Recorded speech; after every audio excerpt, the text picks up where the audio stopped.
बहुत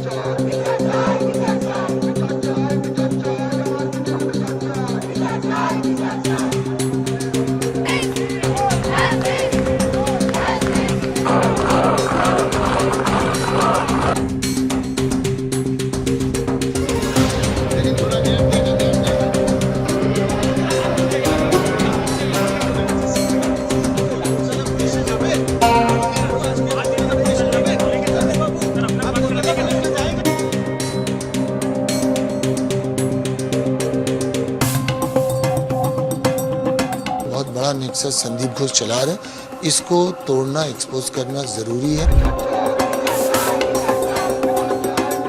उनके करप्शन के अगेंस्ट में, उनके मैल प्रैक्टिस के अगेंस्ट में, फिनेंशियल लिटिगेशन और कुछ स्कैम था जिसके अगेंस्ट में मैंने कंप्लेन लगाया था। आज मैंने हाई कोर्ट में केस भी फाइल किया है, क्रिमिनल केस किया है, वो केस रजिस्टर हो गया और उसका वो कल एडमिशन हियरिंग है।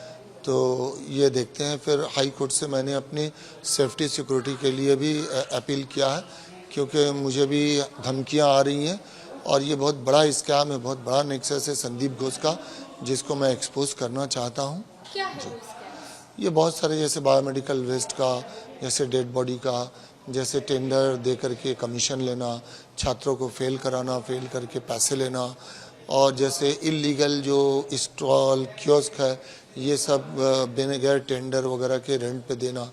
तो इस तरह का बहुत सारा इरेगुलरिटीज़ है, इसमें डेड बॉडी भी एक है।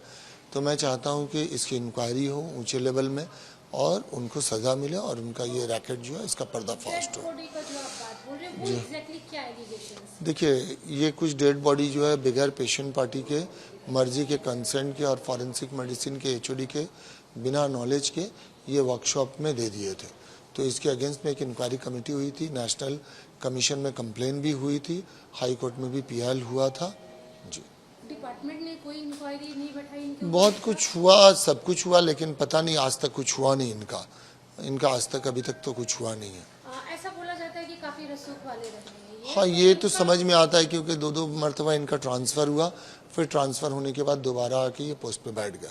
आपको लगता है कि डायरेक्ट जो हेल्थ मिनिस्टर है उनका इनके साथ में कोई? नहीं, ये मुझे नहीं लगता और ये मेरे लिए बोलना मुनासिब भी नहीं होगा, क्योंकि जो चीज़ मेरे नॉलेज में नहीं है मैं कैसे बोल सकता हूँ। आपका भी वहाँ से ट्रांसफर किया गया था, क्या वजह थी? ट्रांसफ़र क्योंकि मैंने इनका पर्दाफाश किया था, इनको एक्सपोज किया था, तो इसलिए मेरा ट्रांसफ़र इन्होंने करवाया।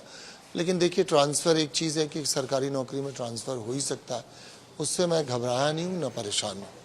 ये जब केस चल रहा था तो जो RG करके रोगी कल्याण समिति के चेयरपर्सन है, उन्होंने कहा था कि यहाँ काफी ग्रुप चलते हैं 2-3, जिसका शिकार संदीप घोष को बनाया जा रहा है। नहीं, ये गलत बात है। संदीप घोष खुद करप्टेड आदमी है और वो एक माफिया के जैसा। मैंने अपनी पूरी जिंदगी में, कैरियर में इतना गंदा इंसान नहीं देखा। अनक्लेम्ड बॉडी की जो बात कर रहे हैं आप, वो क्या बांग्लादेश से कहीं ना कहीं? नहीं, कहाँ जाती थी ये नहीं पता, लेकिन वो इससे बेनिफिटेड होते थे, कुछ करते थे, क्योंकि इसके अगेंस्ट में ब्लैक एंड वाइट कंप्लेन हुआ था। अगर आप खोज करेंगे तो नेशनल कमीशन का पोर्टल में भी आपको मिल जाएगा, हाई कोर्ट में भी PIL हुआ था। तो जो अभी अक्यूज्ड अरेस्ट हुआ है, वो क्या संदीप को जानते थे पहले से? देखिए, मैंने जब उसके फोटो टीवी में और वीडियो देखा तो मेरे जहन में अचानक से आया कि ये बंदा जो है तो संदीप घोष के अंदर ही काम करता था। तो बस ये जानता था, ये मुझे नहीं पता, लेकिन मैंने उसको डॉक्टर संदीप घोष के साथ देखा था। 2 साल पहले आप जब वहाँ पे थे, सारे एलिगेशंस 2 साल पहले नहीं, मैं सितंबर 2023 में वहाँ से आया हूँ। 2 साल अभी सारे नहीं हुआ। एलिगेशंस तब के हैं, अब ये इंसिडेंट हुआ है, तो इसमें संदीप घोष का इन्वॉल्वमेंट आपको कहाँ तक लगता है? देखिए, ये जो इंक्वायरी चल रहा है तो इसके लिए मेरा अभी बोलना मुश्किल है, क्योंकि ये एक्सपोज होंगे, अगर कुछ इन्वॉल्वमेंट होगा तो अवश्य एक्सपोज होंगे। लास्ट क्वेश्चन, क्या आप CBI के पास जाएंगे हेल्प के लिए? देखिए, मैंने कोर्ट को फाइल किया करप्शन और ये जो स्कैम है इसके अगेंस्ट में, और आज हाई कोर्ट ने उसको रजिस्टर भी कर लिया। कल एडमिशन हियरिंग है। हाँ, मैंने CBI और ED को इंटरवीन करने के लिए कहा है, क्योंकि ये बहुत बड़ा नेक्सस संदीप घोष चला रहे, इसको तोड़ना, एक्सपोज करना ज़रूरी है। ये भविष्य के लिए, बच्चों की ज़िंदगी के लिए, ये देश के हित में होगा, इसलिए मैं कोशिश कर रहा हूँ। मल्टी हॉस्पिटल से कनेक्टेड तो नहीं है?